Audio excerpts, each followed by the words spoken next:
This is the Ferrari F8 and is the newest and baddest Ferrari that has yet to come out.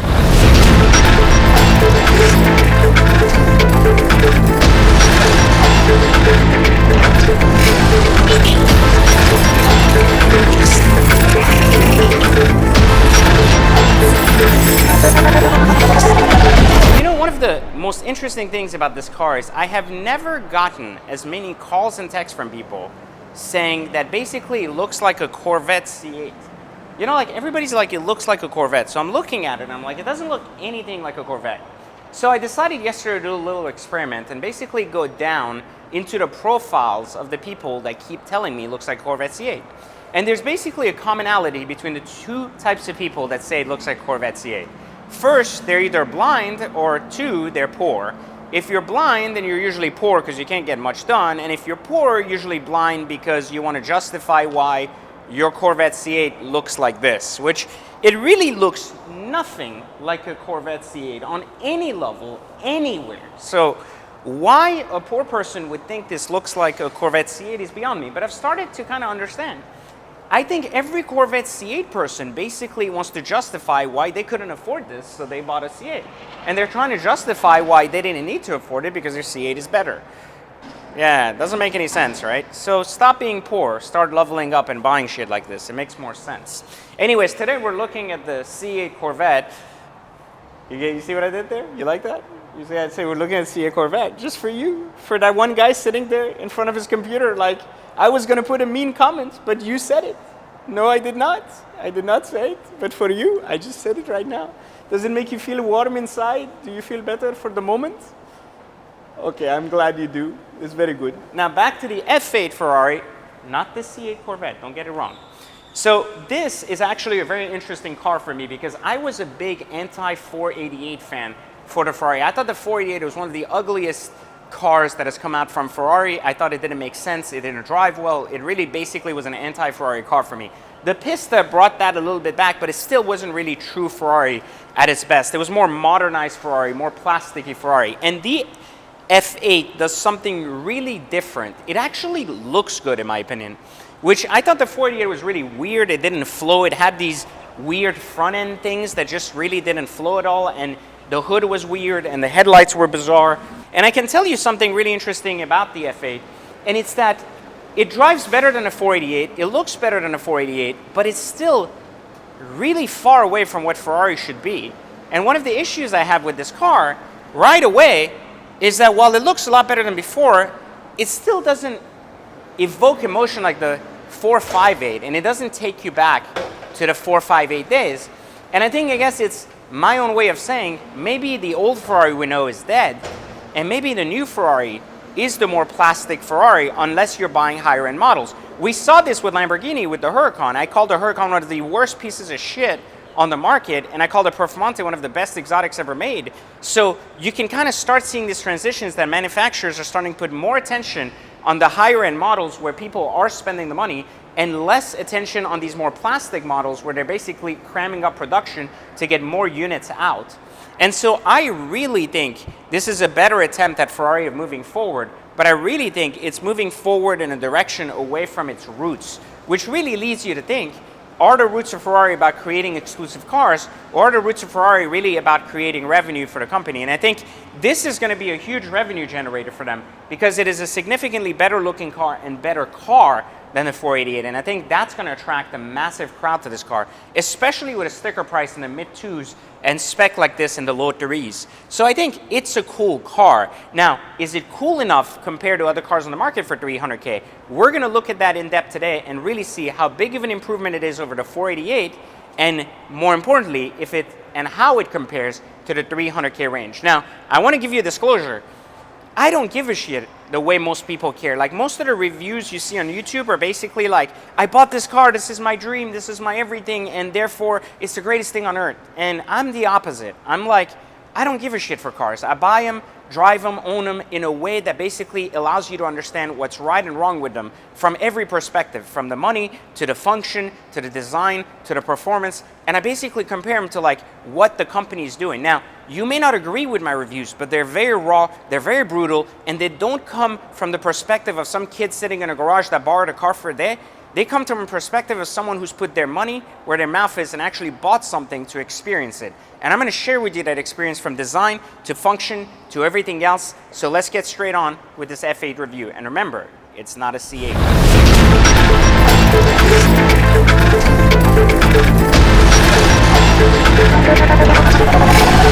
All right, so right away on the design standpoint, you see that the wheels really haven't changed much from the 488. They're still butt ugly. On the other side, though, you take a look at this headlight system, not really intuitive, but very pretty, much prettier, much sleeker, and actually the cutoff here with the eyebrow thing going on, super nice. But the big difference on the front, I think, more than anything else that bothered me on the 488 is you don't have these bizarre cutouts in the bumper that looks like two separated bumpers, and you get this big Pista-like vent, which basically looks really cool, even though it's not as cool as the Pista. It still has that kind of like next wave supercar, like I have a hole in my hood thing, which looks pretty decent. Now, if you follow the design over, I think one of the best looks on this car is right in the front. You really get, it's very aggressive, it's very exciting, especially because this car is not lowered, it's not modded. Once you do that, it'll look even better. But here, if you follow true, one of the things where I think the design of the car kind of dies is kind of like right here. You see, because one of the things they did here is they basically copycatted this skirt from the Pista, and they basically added this like very cool vent, also very Pista-ish, and then they added this to it.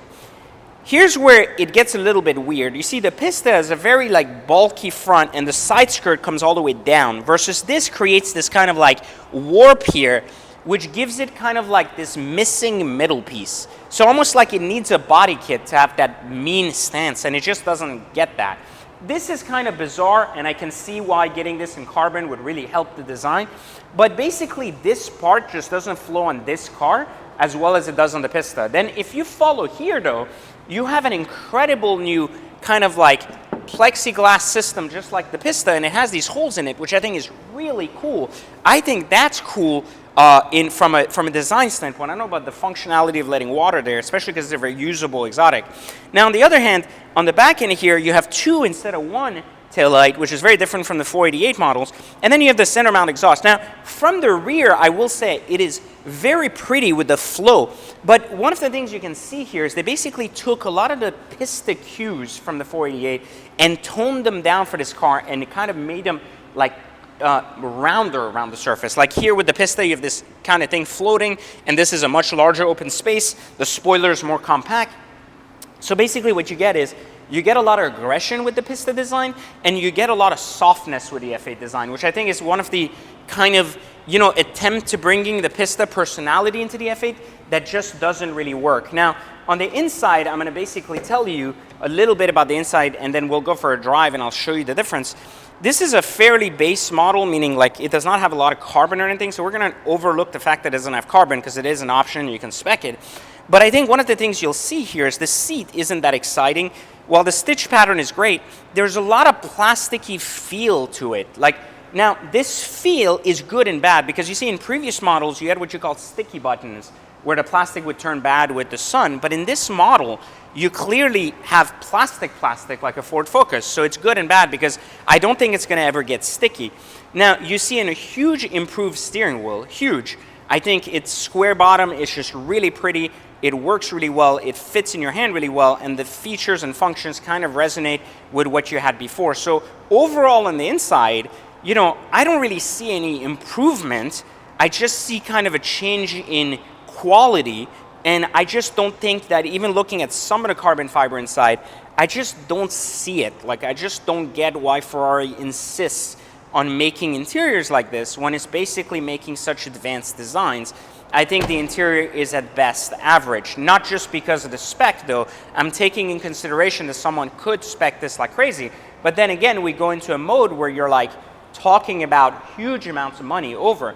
You can even see what I was talking about earlier with the cues of the pista. The pista is a very similar ledge here that's separate here. This is a one piece, but this piece on the pista can be carbon or different color, and here it's very like one flow, but it still has that indent, which tells you that they basically took a lot of cues from the pista, but just basically softened them up. And I don't know that it's necessarily a good thing. I would have taken it to the next level. So from a design standpoint, I think it's very pretty. It doesn't look anything like a C8. And it's basically one of the, I think, better looking modern designs for Ferrari. But what it really does really well is it gives way to a really pretty SF90. You can start seeing the cues they're going to take to play off of for the SF90. And I think this is going to be a very good baseline to start in its early trim. So I think a good job for Ferrari to go away from the 488, which was such a disaster in my opinion, and I think sales proved that. And I think basically the F8 is going to be such a better platform for them to play off of. And let's find out how it drives and really understand if it's worth the money or not, especially if you're considering buying one, because I have my opinions about this car about if it's really worth 300K or not. So let's go for a drive and discover if it is or not.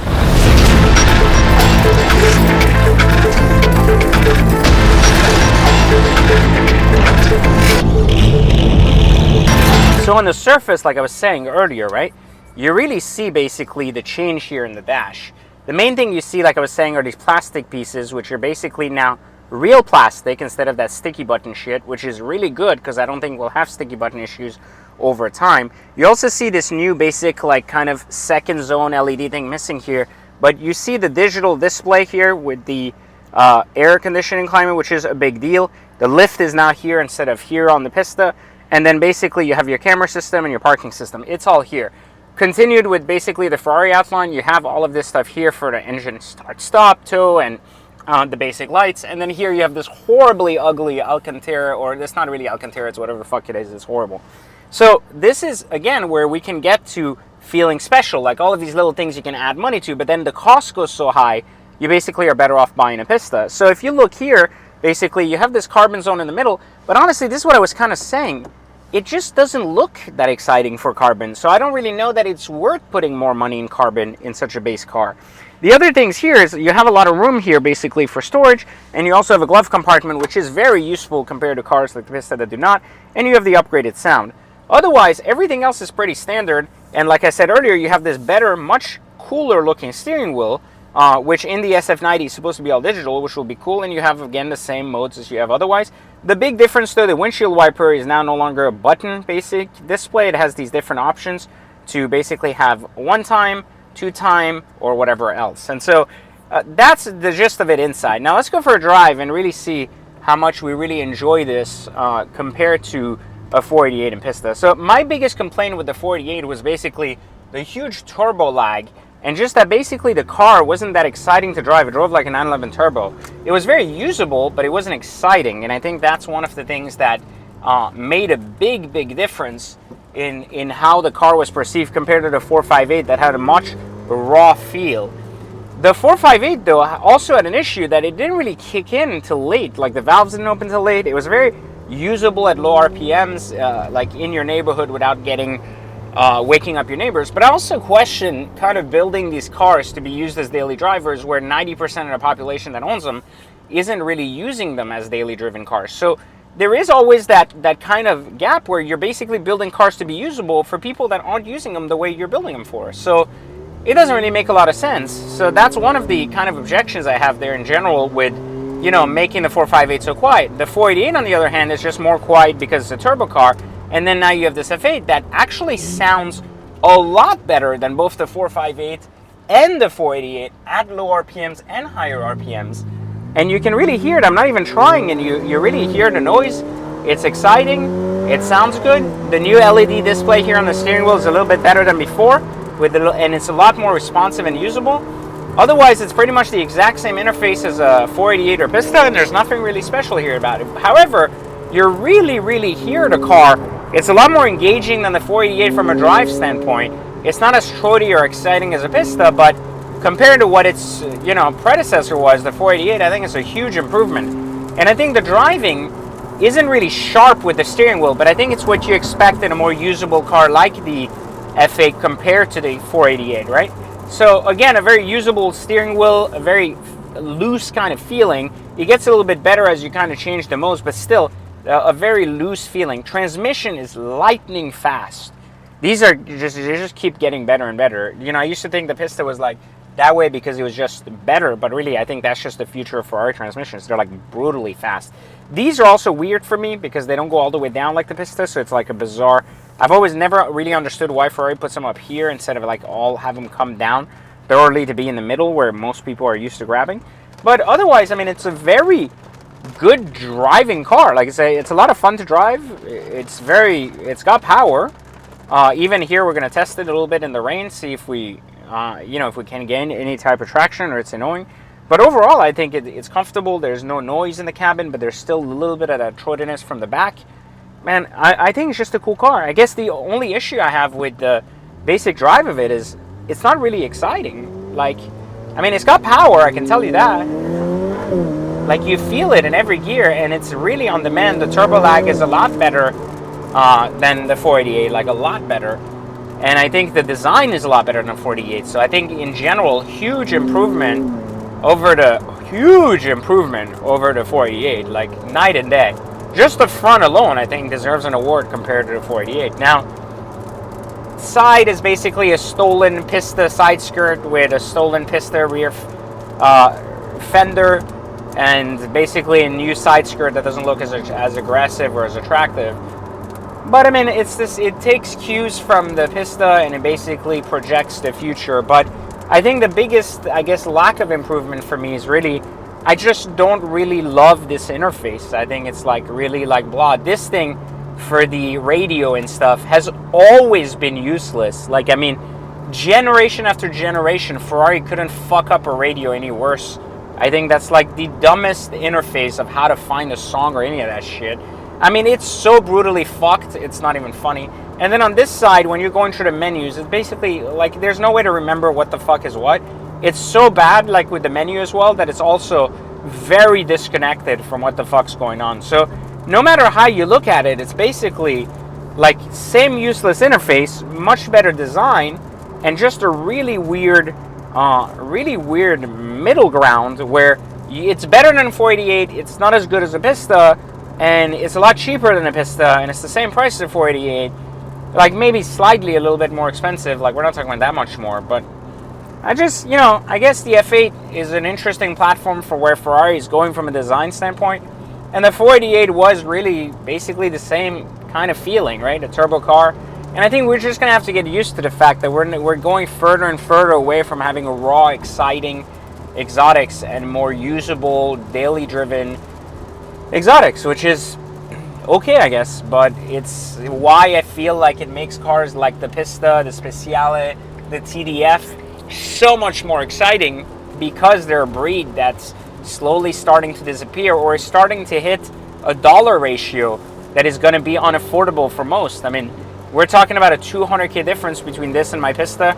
We're talking about a significantly large difference in what these specialty cars are going for versus these base models. I mean, that's a big gap. It's almost twice as much for the better version of the car, which is, some would argue not necessarily twice as good to have a Pista than this. So technically, then this could be okay. But I mean, super stable even in the wet here. I'm really not feeling any type of traction issues or anything, and I'm going about twice the speed limit now, which is, cool. But I guess, again, not trying to, nail it in the middle of a street, with a lot of water. But lots of ground clearance, too, and I think that's one of the design flaws in all Ferraris, to sit up like a bus. So I think a good set of wheels, a drop, and a good option list on the F8, and you have a solid car, especially if it's depreciated in the 250, 260K range.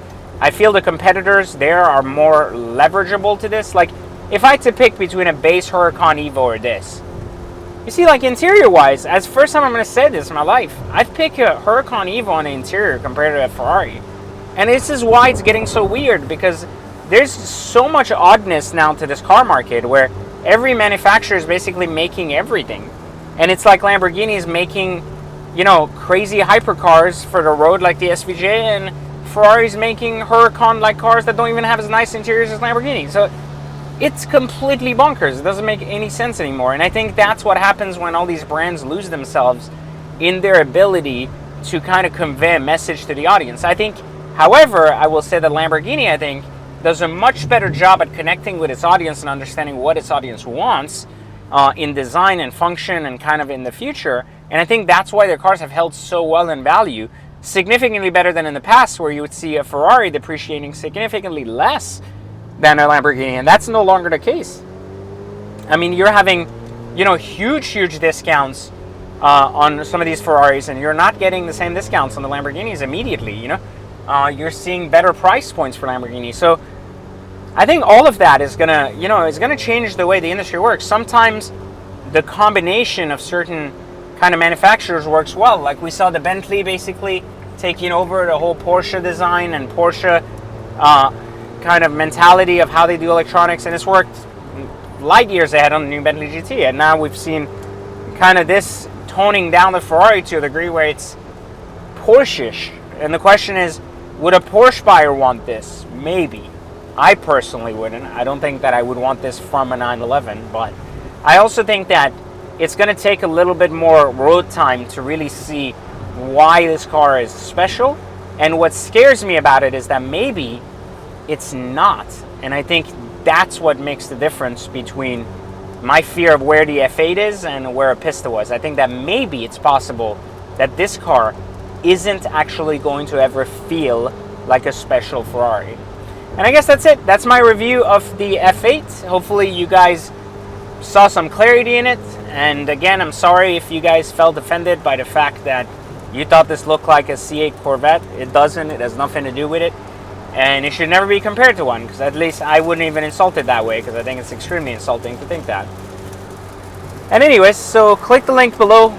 Check out my free training. Otherwise, give me a thumbs up. Let me know, remind me of how much you hate me and how insecure you are with your life in the comments below. It'll make me feel better about mine. And otherwise, yep, I'm just going to keep driving in this rain. And what was that saying? I think it was like, I'm bathing in the tears of those that I've offended. So good luck, guys, and see you on the next Exotic Car Hacks video.